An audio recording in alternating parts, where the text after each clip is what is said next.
Raj TV viewers எல்லாருக்கும் வணக்கம் and welcome to our show சரித்திர நாயகன் சிவாஜி கணேசன். இந்த நிகழ்ச்சியில் சிவாஜி அவர்களுடைய ஃபிலிம் கெரியரில் நடந்த பல இன்ட்ரெஸ்டிங்கான விஷயங்களை நம்ம பார்த்துக்கிட்டு இருக்கோம். அந்த வரிசையில் இன்னைக்கு எபிசோட்லையும் பல சுவாரஸ்யமான அப்டேட்ஸ் உங்களுக்காக காத்துக்கிட்டு இருக்கு. வாங்க நிகழ்ச்சிக்குள்ளே போகலாம்.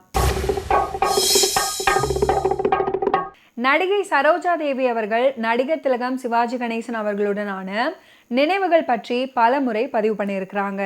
பாகப்பிரிவினை தொடங்கி நான் அவருடன் நடித்த ஒவ்வொரு படமும் எனக்கு நடிப்பு கல்லூரியில் ஒவ்வொரு வகுப்பாகும். என்னிடம் ஏதாவது திறமை இருந்தா சினிமாவில் நான் நடப்பது முதல் நடிப்பது வரை எனக்கு சொல்லி கொடுத்த வழிகாட்டி சிவாஜி கணேசன் அண்ணன் அவர்கள் தான் அப்படின்னு சரோஜா தேவி சொல்லியிருக்கிறாங்க. சிவாஜி கணேசன் அவர்களின் கூட்டு குடும்பம் எனக்கு மிகவும் பிடிக்கும். எந்த வீட்டிலையும் இல்லாத அம்சம் அது. ஞாயிற்றுக்கிழமையானா அவங்க வீட்டில் கிட்டத்தட்ட 60 பேர் அமர்ந்திருப்பாங்க. அத்தனை பேர்களுக்கும் மருமகள்களே பரிமாறுவாங்க. ரொம்ப காலத்துக்கு பிறகு ஒன்ஸ் மோர் படத்தில் நானும் சிவாஜி அவர்களும் நடித்தோம். அண்ணனோட மறுபடியும் நடிக்கிறோம் அப்படின்னதும் ரொம்ப சந்தோஷமாக இருந்துச்சு. பழைய நினைவுகள் எல்லாம் மொத்தமாக மனசில் வந்து அலை மோதியது. காலையில் 7 மணிக்கு கால் ஷீட் கொடுத்துருந்தார்னா 6:45 மணிக்கெல்லாம் மேக்கப்போட செட்டில் உட்கார்ந்து இருப்பார் நடிகர் திலகம் அவர்கள். நாங்கள் பெண்கள் மேக்கப் போட்டு முடிய எப்போவுமே காலதாமதம் ஆகும். அதில் கொஞ்சம் கூடுதலாக லேட் ஆயிடுச்சுன்னா முறைக்கிற மாதிரி ஒரு பார்வை பார்ப்பாரு. அதனாலேயே சிவாஜி அவர்கள் செட்டுக்கு வந்துட்டார் அப்படின்னா நாங்கள் மேக்கப் மேனை சீக்கிரம் அப்படின்னு அவசரப்படுத்துவோம் அப்படின்னு சொல்லியிருக்கிறாங்க. சிவாஜி அவர்களிடம் என் வாழ்க்கையில் நடந்த பல விஷயங்களை மனம் விட்டு பேசியிருக்கேன். பல சிக்கலான பிரச்சனைகளுக்கு தீர்வும் சொல்லியிருக்கிறாரு. அவர் மட்டுமல்ல, அவரோட மனைவி கமலா அம்மா, அவங்களுடைய மகள்கள் உட்பட ஒட்டுமொத்த குடும்பமும் என் மேலே தனி பாசம் வச்சிருக்கிறாங்க. சில நேரம் நாங்கள் லேடிஸ் எல்லாரும் ஒன்றா உட்கார்ந்து பேசிக்கிட்டு இருப்போம். அந்த சமயம் சிவாஜி அவர்கள் வந்து விட்டார் அப்படின்னா, என்ன மாதர் மன்றமா, எல்லோரும் ஒன்று சேர்ந்துட்டீங்களா, அப்போ நான் போயிடுறேன் அப்படின்னு கிண்டல் பண்ணுவாராம். என் வாழ்க்கை திறந்த புத்தகம், அதில் ரகசியம் எதுவுமே கிடையாது.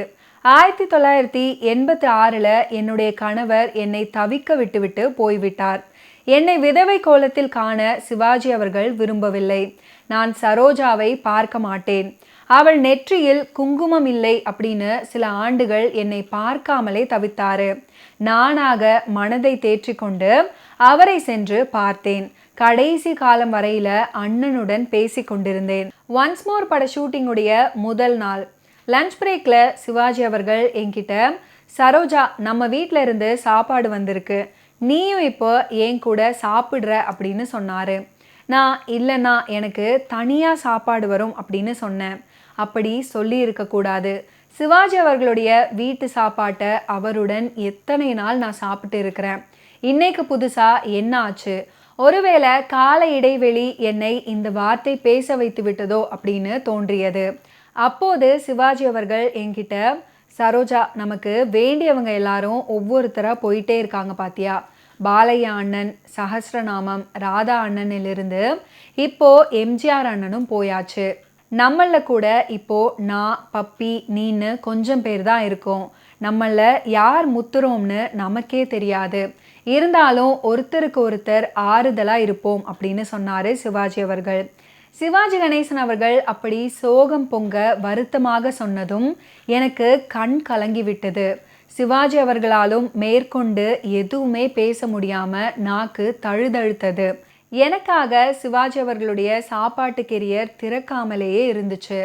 கொஞ்ச நேரம் கழிச்சு அண்ணன் மறுபடியும் என்னை தன்னோடு சாப்பிட வற்புறுத்தினாரு.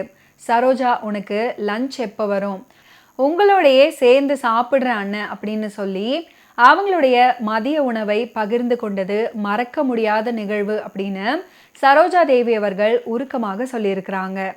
இழப்பு என்பது காலத்தின் கட்டாயம் அப்படின்றதை உணர்ந்து கொண்டாலும் தனது நண்பர்களுடைய இழப்பு அவரை எத்தனை தூரம் பாதித்து இருக்கிறது அப்படின்னு புரிந்திருக்கிறேன்.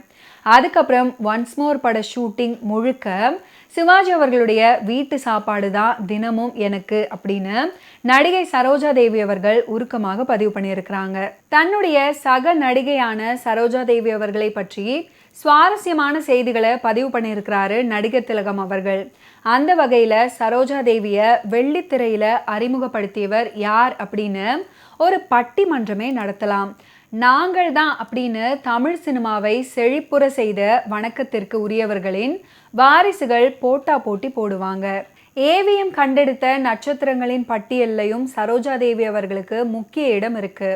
கன்னட சினிமாவின் முடிசூடா மன்னன் ராஜ்குமார் கதாநாயகனாக அறிமுகமான ஏவிஎம் உடைய பேடர் கண்ணப்பா அப்படின்ற படம் 1954 வெளியானது. நாயகியாக பண்டரிபாய் மற்றும் ஜெயலலிதாவின் தாயார் சந்தியா ராஜசுலோச்சனா ஆகியோர் நடிச்சிருந்தாங்க. மந்திரி குமாரி புகழ் வில்லன் நடிகர் S.A. நடராஜன் அவர்களுடைய கன்னட தயாரிப்பு கோகிலவாணி அப்படின்ற படம். அதில் சரோஜா தேவி அவர்களை தான் முதல்ல கதாநாயகியாக நடிக்க வைத்ததாக S.A. நடராஜன் அவர்கள் 1971 பிப்ரவரி 26 வெளியான திரை இதழ் ஒன்றில் குறிப்பிட்டிருக்கிறாரு. ஓகே வியூவர்ஸ், இன்னைக்கு நிகழ்ச்சியில் நடிகர் திலகம் சிவாஜி கணேசன் அவர்களுடைய ஃபிலிம் கெரியரில் நடந்த பல இன்ட்ரெஸ்டிங்கான விஷயங்களை நம்ம பார்த்து தெரிஞ்சுக்கிட்டோம். மீண்டும் அடுத்தடுத்த எபிசோட்ஸில் சந்திப்போம். நன்றி, வணக்கம்.